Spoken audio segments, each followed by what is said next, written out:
भगवान श्री कृष्ण चंद्रजू अपने सखा ग्वाल बाल बछड़े गौवें सबको अपनी अमृतमयी दृष्टि से जीवित किया। जो कालीदह का विषपूर्ण जल पीने के बाद वो मृत हो गए थे। फिर भगवान ने कालीदह को शुद्ध करने की भावना से छलांग लगाई, कूद गए, विशाल बाहुओं से जल को मथने लगे। आंख से सुनने वाले कालिया ने देखा कि कोई निर्भय होकर मेरे कुंड में मेरा अपमान करते हुए जलकेली कर रहा है। तत्काल नागपाश में बांध लिया और बहुत बार भगवान के कोमल श्री अंग में फण से प्रहार किया। विष उगल रहा, लेकिन भगवान तो सच्चिदानंदमय है, वहां इन प्राकृतिक विषों का प्रवेश ही नहीं है। पांच भौतिक शरीर पर विष का प्रहार होगा, चिदानंद पे नहीं। जैसे आत्मा में किसी भी वारुणे, अग्नि, वायवास्त्र, ब्रह्मास्त्र इनका कुछ भी असर नहीं हो सकता आत्म तत्व में, तो जैसा हमारा आत्म तत्व ऐसे ही भगवान श्री कृष्ण के अंग सच्चिदानंद रूप आए तो उस पर सर्प का बंधन या विष कोई प्रभाव नहीं पड़ा। भगवान ने अपने शरीर को मोटा किया, उसकी नस नाड़ियां टूटने लगी, वो छोड़कर दूर खड़ा हुआ। फिर बलपूर्वक भगवान पर प्रहार किया। भगवान थोड़ी देर खेलते रहे, इसके बाद एक थपक मारी, उसके फणों पर चढ़ गए। देवता गंधर्वों ने देखा भगवान नृत्य करना चाहते हैं, अद्भुत वाद्य बजने लगे, भगवान तांडव कर रहे हैं। जो फण नहीं झुकाता उस एड़ी की मार से उसको रौंद देते हैं, खून के फव्वारे निकलने लगे। श्री भगवान के चरणों में ऐसा लगता है वो खून के फव्वारे मानो किसी ने रक्त पुष्पों से श्री भगवान के चरणों की पूजा की हो। रौंद डाला कालिया को भगवान ने। अब जब कालिया ने देखा कि अब तो मेरा मरण निश्चित है, तो उसने भगवान नारायण को पुकारा, हे नारायण, हे अपार करुणा सामर्थ्य प्रभु, हम पर कृपा। और ये पता नहीं कि नारायण ही ऊपर चढ़े हुए हैं। नागपत्नियों ने हाथ जोड़कर भगवान को प्रणाम किया और कहा, प्रभु इसके अपराध को क्षमा कर दीजिए, ये अपराधी तो है ही, यदि अपराधी ना होता तो सर्प योनि ही ना मिलती। नाथ, इसने अपराध किया है, आप क्षमा कर दीजिए।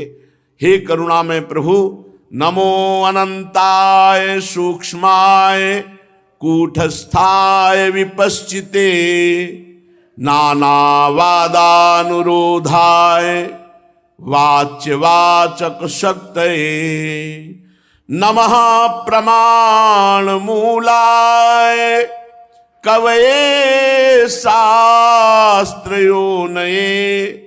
प्रवृत्ताय निवृत्ताय निगमाय नमो नमः। नमः कृष्णाय रामाय वसुदेव सुताय च प्रद्युम्नाय निरुद्धाय शाश्वतां पतये नमः। नमो गुण प्रदीपाय गुणात्मच्छादनाय च गुणवृत्त्युपलक्ष्याय गुणदृष्टे स्वसंविदे। हे प्रभु, प्रत्यक्ष अनुमान आदि जितने भी प्रमाण हैं उनको प्रमाणित करने वाले तो आप हैं, आपको कौन प्रमाणित करे। जैसे कल एक विज्ञान के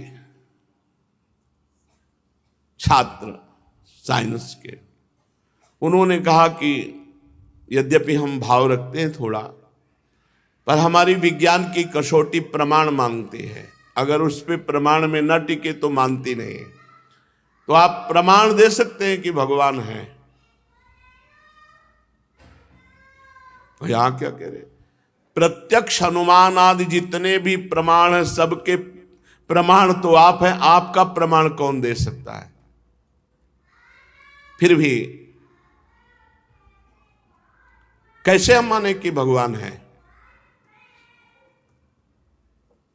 उनको तो उत्तर जो भगवान ने उस समय प्रेरित किया दिया। जैसे देखो, सब लोग मानते हो आप हो, आप हैं, सच्चाई से बताओ, इस ढांचे को तुम मानते हो अपना स्वरूप, इसको मैं मानते हो, इसको अपना सब कुछ मानते हो मैं, पर जब अंदर वाला निकल जाता है तो इसको क्यों नहीं मानते हो, फिर इसको जला क्यों देते हो? अंदर वाले से परिचय नहीं था, बाहर वाले का परिचय, बाहर वाले को नष्ट क्यों कर देते हो? बोले वो चला गया। कौन चला गया? तुम हो पर दिखाई नहीं देते। आज तक कोई यंत्र नहीं बना, इतने बड़े वैज्ञानिक विश्व में कोई नहीं जो मन और बुद्धि का एक्सरा कर सके। ये तो सूक्ष्म शरीर है, फिर कारण शरीर है जो तीनों शरीरों को प्रकाशित करता है, वो तुम हो।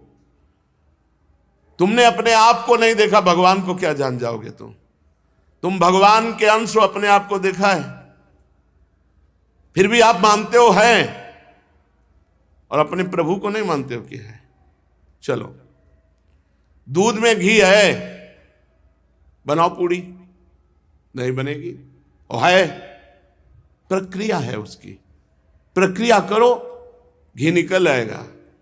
मेहंदी में लालिमा है, पूरे वृक्ष में दिखाओ एक बूंद भी लालिमा, प्रक्रिया है, प्रक्रिया से करो, फिर हाथ में दिखाई देगा लालिमा है। ऐसे परमात्मा है, साधना करो, आपको अनुभव में आ जाएगा। ये प्रमाण का विषय नहीं, यहां श्रीमद् भागवत में कह रहे प्रत्यक्ष अनुमान आदि जितने भी प्रमाण हैं उनको प्रमाणित करने वाले तो आप हैं, फिर आपको कौन प्रमाणित करे? इसलिए हम केवल आपको नमस्कार करते हैं। आपका ज्ञान स्वतः सिद्ध है। वायु सब ले रहे हो ना, दिखाई दे रही? अनुमान प्रत्यक्ष दो से पता चलता है।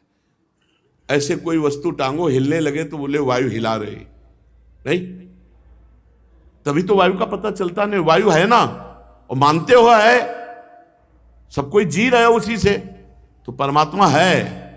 ये जो तुम हिलडुल रहे हो ना, ये उसी से हिलडुल रहे हो। विज्ञान केवल प्रकृति तक है, और कृति माने होता है रचना, तो जिसने प्रकृति को रचा हुआ है परमात्मा। अगर फोटो बनाई है तो फोटो बनाने वाला भी तो है। तो ये इतनी बड़ी फोटो बनी है आकाश की, पृथ्वी की, जल की, अग्नि की, सूर्य, चंद्र, वायु, तारागण, जड़, चैतन्य, स्त्री, पुरुष, चराचर जगत, तो कोई बनाने वाला तो है। वही है सबका बाप, सबके पिता वही, सबके माता वही, सब कुछ वही प्रभु है। कैसे जानोगे? संतों की शरण में जाओ, साधना करो, तब जान पाओगे। ऐसे जान पाओगे? दूध में घी है, निकाल दो, इसे प्रक्रिया के द्वारा निकलेगा। ऐसे प्रक्रिया के द्वारा तुम परमात्मा को जान सकते हो, साधना के द्वारा नहीं, ऐसे नहीं जान सकते। बिना देखे कहते हैं विज्ञान नहीं मानता है। कितनी ऐसी चीजें हैं जो बिना देखे तुम मान रहे हो यार। ऑक्सीजन देखा है कैसा होता है? काला की गोरा, चौड़ा, मोटा, लंबा, कैसा होता है? लेकिन मानते हो ना ऑक्सीजन है। कितनी ऐसी प्रकृति में वस्तुएं जो है केवल मानने से है। हमारा जीवन है, हमारे अंदर बैठा हुआ परमात्मा हमारा जीवन, हमारा प्राण है। कैसे जानोगे? साधना करो।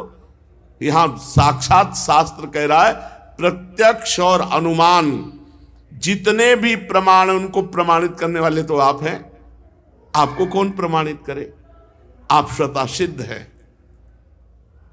कैसे जाना जाए परमात्मा को? मन लगाने से। जब परमात्मा में मन लगाया जाए, उसकी विधि क्या है? सब जगह से मन हटाकर एकमात्र जो गुरुदेव ने परमात्मा का रूप बताया उस निवृत्ति मार्ग को स्वीकार करो। अर्थात सब कुछ अंदर से त्याग कर एकमात्र परमात्मा का चिंतन, अभी अनुभव में आ जाएगा। हे शुद्ध सत्व में वसुदेव के पुत्र वासुदेव, शंकरषण, प्रद्युम्न और अनिरुद्ध, ये चतुर्व्यूह के रूप में आप भक्तों को सुख देने के लिए प्रकट हुए। हे श्री कृष्ण, हम आपको नमस्कार करते हैं। आप अंतःकरण और उसकी वृत्तियों के पकड़ में आने वाले नहीं हैं, सूक्ष्म शरीर के द्वारा भी, क्योंकि उसके प्रकाशक हैं। अंतःकरण के प्रकाशक हैं, अंतःकरण आपको नहीं जान सकता। कुछ कुछ जब अंतःकरण पवित्र होता है तो संकेत मिलने लगता है ईश्वर का। आप अंतःकरण के साक्षी हैं, हम आपको नमस्कार करते हैं। ये मूल प्रकृति से प्रकट त्रिगुणात्मिका प्रकृति है। आप मूल प्रकृति में विहार करते हैं। ये स्थूल सूक्ष्म ये कारण जगत आपसे ही सिद्ध है, इसलिए इनके द्वारा परमात्मा को नहीं जाना जा सकता। अविनाशी मम स्वरूप से उसी अविनाशी को जाना जा सकता है, अपने आप से अपने आप को जाना जा सकता है। बड़ा विशुद्ध मार्ग है, इसमें बहुत अंतःकरण की पवित्रता चाहिए।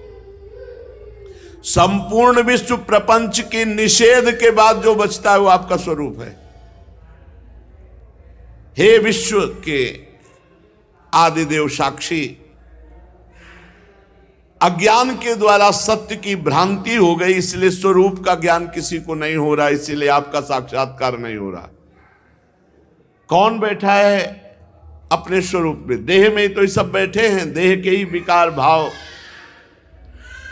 यद्यपि प्रभु आप में कर्तापन न होने के कारण कोई भी कर्म आपको बांध नहीं सकता, क्योंकि आप निष्क्रिय हैं।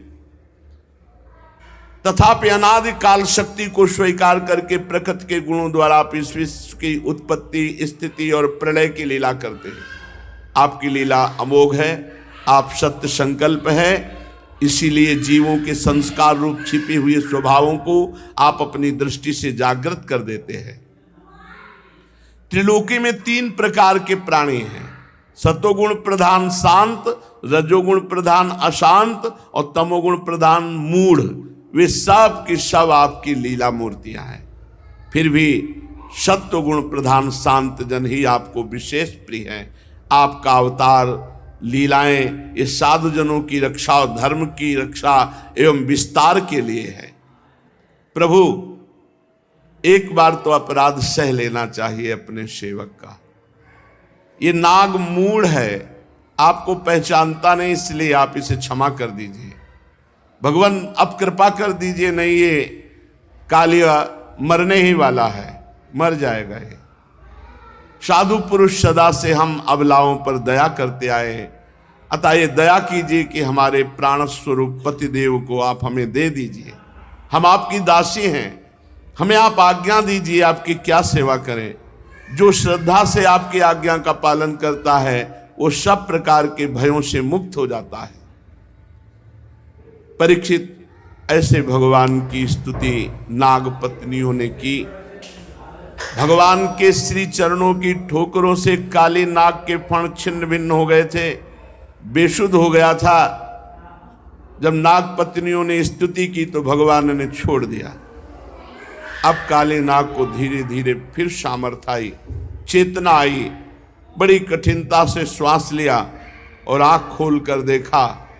अब उसको लग रहा है ये तो साक्षात भगवान है। बड़ी दीनता से हाथ जोड़ करके बोला। देखो ये बात सत्य है जो कालिया बोल रहा है। इसी का परिवर्तन भजन से किया जाता है।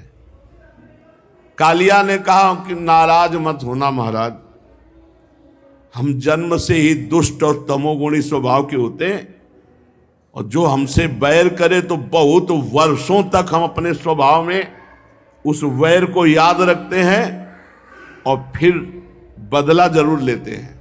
वर्षों, कई वर्ष तक आपकी आकृति उसके दिमाग में रहेगी और जब फंसोगे तब वो बदला ले लेगा।